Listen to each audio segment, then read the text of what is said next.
Durante los últimos años del pontificado de Jorge Mario Bergoglio, las redes y los medios del catolicismo conservador se llenaron de un rumor ensordecedor. Se alimentaba la esperanza de un golpe de timón inmediato hacia la ortodoxia estricta, encarnado en la figura del cardenal guineano Robert Sarah. Sin embargo, Sarah no estaba solo. El ala conservadora presentó batalla con nombres de enorme peso intelectual y teológico. Apostaron con fuerza por el húngaro Péter Erdő, un canonista brillante y arzobispo de Budapest, respetado por su defensa de los valores europeos tradicionales, y por la figura del teólogo alemán Gerhard Ludwig Müller, antiguo prefecto de la doctrina de la fe y considerado el guardián de la dogmática frente a las aperturas de Santa Marta. A esta ofensiva se sumaron veteranos de la curia mayores de 80 años que, aunque carecían de derecho a voto, ejercían un enorme peso moral. Figuras como los cardenales Beniamino Stella y Ángelo Bagnasco lideraron una presión mediática sin precedentes, criticando el legado de Francisco para intentar guiar el voto de los indecisos hacia una alternativa de orden. Pero, en el tablero geopolítico del Vaticano, los rumores públicos y las presiones externas rara vez modifican la alta diplomacia. A menudo, el ruido mediático solo cumple una función: actuar como un pararrayos para ocultar la verdadera estrategia de sucesión. Pero, para la resistencia tradicional, también estaba presente la sensación de derrota, pues se había masticado pacientemente durante los últimos y más implacables años de la era Bergoglio. Una atmósfera que los sectores conservadores calificaron abiertamente como una purga quirúrgica. El golpe más simbólico y demoledor de esta campaña lo sufrió el cardenal estadounidense Raymond Leo Burke, considerado el cerebro jurídico y litúrgico de la oposición a las reformas de Santa Marta. Burke había osado desafiar públicamente los textos papales sobre la moral familiar y el cerco a la misa tradicional en latín. La respuesta de Francisco no se limitó a apartarlo de sus altos cargos en los tribunales vaticanos. En una decisión sin precedentes modernos, el Papa argentino ordenó asfixiar económicamente al purpurado. Le retiró de golpe su salario cardenalicio y decretó su desalojo fulminante del espacioso apartamento subvencionado que ocupaba en los alrededores de la Vía de la Conciliación. Roma justificó la medida, alegando que Burke utilizaba esos mismos recursos e inmuebles de la Iglesia para conspirar contra el propio pontífice. El mensaje al colegio cardenalicio fue devastador. La disidencia ya no se toleraba. Se castigaba con el desahucio y la ruina política. Pero si el castigo a Burke buscaba el aislamiento político, el caso del arzobispo Carlo María Viganò representó la ruptura mística absoluta. El exnuncio en los Estados Unidos cruzó todas las líneas rojas al llamar a Bergoglio falso profeta y acusarlo de demoler la Iglesia desde dentro. Tras un proceso penal canónico fulminante conducido por el Dicasterio para la Doctrina de la Fe, Viganò fue declarado culpable del delito más grave para un clérigo, el cisma. Al rechazar explícitamente la legitimidad del Papa y la validez del Concilio Vaticano II, incurrió en la excomunión automática latae sententiae. Viganò no se retractó, al contrario, recibió la condena como una medalla de honor, dinamitando los últimos puentes de diálogo. Fue este clima de desahucios, excomuniones y miedo reverencial el que bloqueó psicológicamente a los cardenales moderados y conservadores. Cuando el cónclave finalmente se abrió, el pánico a quedar fuera de la nueva estructura sepultó cualquier intento de rebelión. La mesa estaba servida para un relevo silencioso. La matemática del cónclave. Los 133 electores y el blindaje de Santa Marta. La verdadera clave del conflicto se libró en la aritmética del colegio elector. Sectores tradicionales y críticos de la Iglesia encendieron todas las alarmas al contar las sillas en el cónclave. Participaron un total de 133 cardenales electores. Para los defensores de la legalidad histórica, esta cifra violaba abiertamente el límite de 120 votantes establecido en su día por el Papa Pablo VI. Se acusó a Francisco de haber sobredimensionado y manipulado el cónclave a través de sus masivos consistorios. Las sospechas tenían un fundamento matemático incontestable. De los 133 purpurados que cruzaron la puerta bajo el extra omnes, 108 habían sido nombrados directamente por Bergoglio. Estamos hablando de un abrumador 81% del total electoral.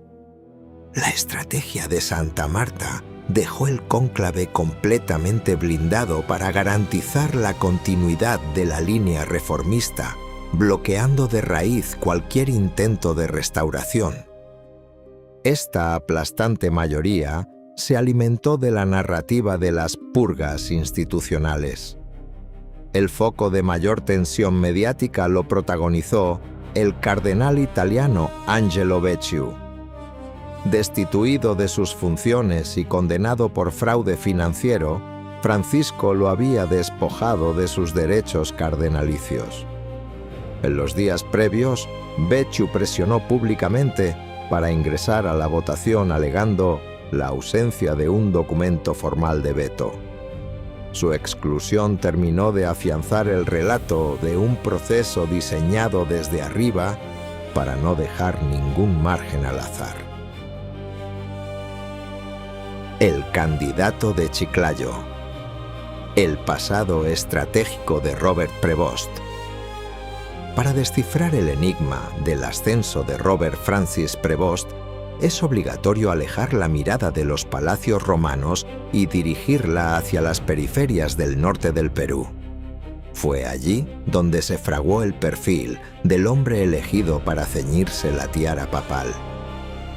Nacido en Chicago en 1955 y perteneciente a la Orden de San Agustín, Prevost no edificó su carrera inicial en las academias diplomáticas de la Curia, sino en el barro de la labor misionera. Como obispo de Chiclayo se construyó una reputación hecha a la medida del ideario bergogliano. Un pastor dialogante, de lenguaje sencillo, gestor de comedores populares y alejado de los debates teológicos abstractos. Pero detrás de esa estampa de misionero de a pie, se ocultaba un activo político de incalculable valor estratégico. En el año 2015, Robert Prevost obtuvo formalmente la nacionalidad peruana. En las leyes no escritas de los cónclaves modernos, portar un pasaporte de los Estados Unidos constituye un estigma casi insalvable para acceder al trono de Pedro, debido al histórico recelo del sur global hacia el poder de Washington. La doble nacionalidad desactivó ese obstáculo de forma fulminante. Ante los ojos de los electores de África, Asia y América Latina, Prevost no se presentó como el arzobispo de una potencia anglosajona, sino como un obispo misionero del bloque latinoamericano. La mente organizativa estadounidense unida al olor a oveja del mundo periférico. La sintonía entre Bergoglio y Prevost se transformó en una alianza estratégica decisiva cuando, en enero de 2023, el Papa extrajo a Prevost de su diócesis peruana para entregarle el cargo más sensible del organigrama curial, la prefectura del dicasterio para los obispos. Aquel nombramiento fue el verdadero testamento político de la era de Santa Marta. Desde esa oficina, Prevost manejó la llave del poder territorial de la Iglesia Universal, seleccionando personalmente los perfiles de los nuevos prelados y controlando las intervenciones a las comunidades disidentes. Cuando se cerraron las puertas de la Capilla Sixtina, el bloque conservador chocó contra un muro de realidad. La resistencia tradicional se desmoronó rápidamente y el perfil diplomático de Prevost sumó los apoyos necesarios a una velocidad pasmosa. Prevost logró un consenso masivo que superó holgadamente los 100 votos, transformándose en León XIV y dejando al ala conservadora sumida en la irrelevancia política. Y aunque el nuevo pontífice ensayó un hábil movimiento estético, recuperando la solemnidad de la mozzetta roja, el núcleo duro del poder no cambió de manos. La centralización jurídica y el estrecho cerco sobre la liturgia antigua encontraron a su continuador definitivo. Tras tomar posesión de la cátedra de Pedro, como el 267º pontífice, el 8 de mayo de 2025, León XIV disipó cualquier duda sobre el rumbo de su gobierno. En sus primeras y más emotivas declaraciones públicas tras el fallecimiento de Bergoglio, Prevost sorprendió a los fieles al manifestar su absoluta certeza de que el alma del Papa Francisco continuaba guiando los pasos de la Iglesia desde el cielo. Aquella declaración personal evidenciaba de inmediato un programa de gobierno. León XIV prometió una lealtad inquebrantable al legado reformista de su antecesor, situando la sinodalidad no como una moda pasajera, sino como la esencia misma del ser eclesial.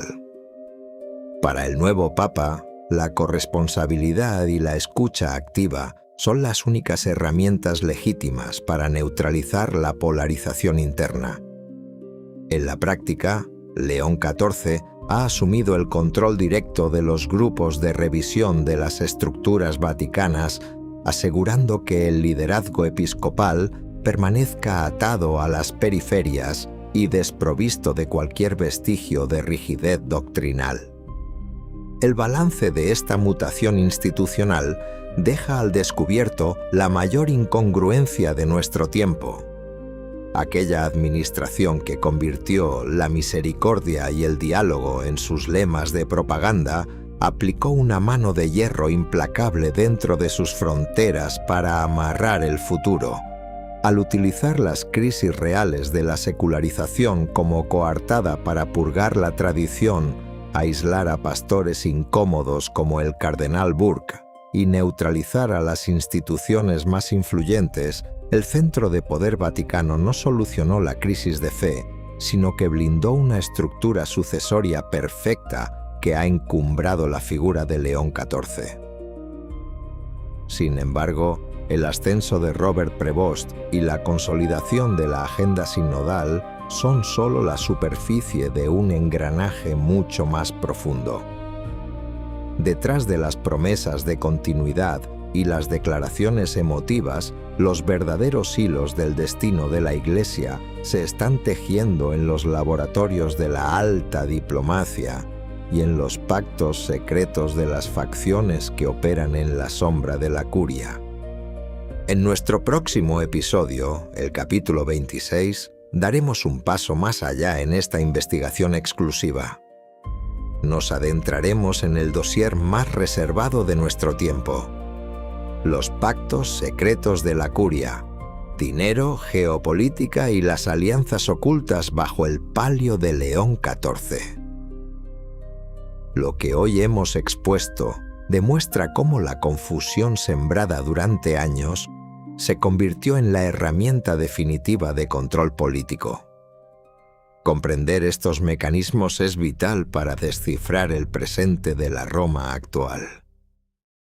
Encontramos la manera de hacerlo, son realidades mundanas que nos cuesta decirlo con palabras y entonces tenemos que recurrir a la mitología. Y bueno, pues María Hoy celebramos que sube al cielo en cuerpo y alma. Evidentemente que no tenemos que ir al pie de la letra. Ningún ser humano va a subir al cielo en cuerpo y alma. El cielo no es ningún lugar físico. El cielo es un estado del alma de plenitud, de felicidad. Pues bien, ella nos está diciendo que si nosotros vivimos también poniendo a los últimos como los primeros, si nosotros nos ponemos a intentar servir a los demás, ayudar a los demás, ponernos de parte de los últimos, de los pobres, luchando por la dignidad de todas las personas, sin ningún tipo de distinción, encontraremos la plenitud y la felicidad que buscamos. María lo encontró, nos está señalando el camino. Este último fragmento es el mejor reflejo de la situación a la que hemos llegado. Este pasado 15 de agosto, día de la Asunción de la Virgen, en Cantabria, España, un sacerdote cuestionó abiertamente ante los fieles y en plena liturgia que el cuerpo y el alma de la Virgen María fueran llevados al cielo tras su dormición. Y aquí no pasa nada. La Conferencia Episcopal Española mira de perfil, como siempre, mientras esa Roma del todos, todos, todos persigue a la Fraternidad San Pío X, censura al cardenal Burke y mantiene un código de miedo y silencio. Pero tiempo habrá de hablar sobre el temor, la complicidad, el dinero y lo más triste de todo, vivir de la fe de los demás sin tener fe. Si este dossier te ha aportado rigor y luz, te invitamos a suscribirte a La Guarida del Oso, pulsar el botón de me gusta y compartir este vídeo. Tu apoyo activo es el único motor que nos permite seguir ofreciendo un contenido de investigación independiente. Nos vemos muy pronto en el próximo capítulo. Queridos amigos, hasta la próxima.